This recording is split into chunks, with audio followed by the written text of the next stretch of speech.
ჩემთვის როგორც ევროკავშირის ელჩისათვის საქართველოში წლევანდელი ანგარიშის წარმოდგენა ადვილი არ არის. ევროკავშირის ელჩი საქართველოში პაվել ჰერჩინსკი ევროკავშირის გაფართოების ანგარიში საქართველოს შესახებ გაკეთებულ დასკვნებს ქვეყნის ევროპული მისწრაფებებისთვის გამანადგურებელს უწოდებს. ჰერჩინსკის განმარტებით სიმართლე არის ის, რომ საქართველო ევროკავშირის წევრობისგან იმაზე უფრო შორსაა, ვიდრე 2023 წელს იყო, როდესაც მას კანდიდატის სტატუსი მიანიჭეს. სამწუხაროდ ანგარიშის დასკვნები გამანადგურებელია საქართველოს ევროპული მისწრაფებებისათვის. სიმართლე იმაში მდგომარეობს, რომ საქართველო დღეს ევროკავშირის წევრობისგან იმაზე ბევრად უფრო შორს არის, ვიდრე 2023 წელს იყო, როდესაც მას კანდიდატის სტატუსი მიანიჭეს.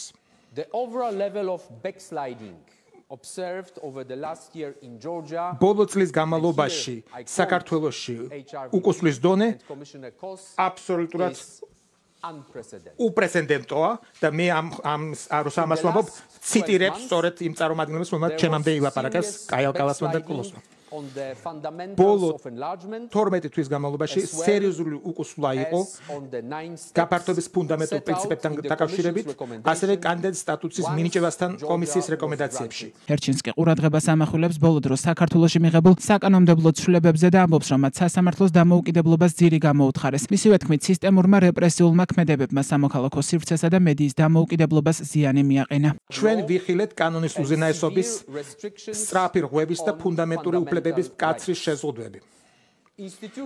ინსტიტუტები პარტიული მიზნების მისაღწევ ინსტრუმენტად იქნა გამოყენებული. სასამართლო სისტემის დამოუკიდებლობას და მიუკერძოებობას ძირი გამოუთხარა საკანონმდებლო ცვლილებებმა, რაც სასამართლოს მიტაცების რისკებს ქმნის. სისტემურმა რეპრესიულმა ქმედებებმა სამოქალაქო სივრცეს და მედიის დამოუკიდებლობას ზიანი მიაყენეს. სამართალდამცავი ორგანოების მხრიდან ძალის გადაჭარბებული გამოყენება სრული დაუსჯელობის პირობებში მიმდინარეობდა.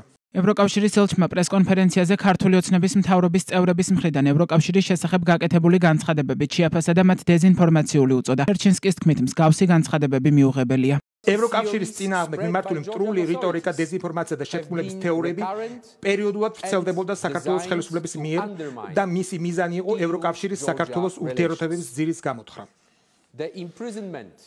სამყარი ოპოზიციური ლიდერების დაპატიმრება, მმართველი პარტიის მიერ გარკვეული ოპოზიციური პარტიების აკრძალვის შესახებ განცხადებებთან ერთად ევროკავშირის ერთ-ერთ ძირითად პრინციპზე დემოკრატიულ პლურალიზმზე პირდაპირ თავდასხმას წარმოადგენს. პაվել ჰერჩინსკიმ ბრიფინგზე ხაზი გაუსვა, რომ ევროკავშირში გაწევრიანება არის და იქნება გარდამქმნელი პროცესი, რომელიც ხელისუფლების პოლიტიკურ ნებაზეა დამოკიდებული. საქართველო ამაყობდა ასოცირების შესახებ შეთანხმების განხორციელების საკითხში ლიდერობით. სამწუხაროდ, ეხლა ეს ასე აღარ არის. ევროკავშირში გაწევრიანება არის და იქნება გარდამქმნელი პროცესი, რომელიც თითოეული ქვეყნის ხელმძღვანელობის პოლიტიკურ ნებაზეა დამოკიდებული. პაվել ჰერჩინსკის განცხადებით, მაშინ როცა საქართველოს ხელისუფლებამ ევროკავშირთან დაშორება გადაწყვიტა, სხვა ქვეყნებმა ევროკავშირთან გაწევრიანების გზაზე წინ წაიწიეს და იმ უპირატესობებით სარგებლობენ, რაც ევროპასთან ახლო ურთიერთობას მოაქვს.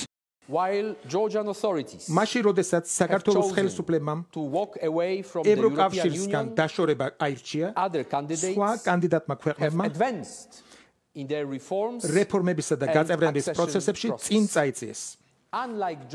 საქართველოსგან განსხვავებით, ისინი ამჟამად ევროკავშირთან თანდათანობითი ინტეგრაციის უპირატესობებით სარგებლობენ.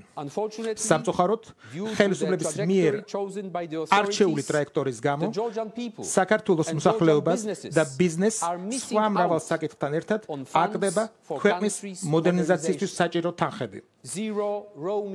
უფასო როუმინგის ხარჯები, ბანკებში საკომისიო ხარჯების დაწევის შესაძლებლობა, შემცირებული საბაჟო შემოწმებები და ბევრი სხვა უპირატესობა. პაվել ჰერჩინსკის შეფასებით, დღეს ევროკომისია საქართველოს ევროკავშირის კანდიდატის სტატუსის მქონე ქვეყნად მხოლოდ ფორმალურად მიიჩნევს.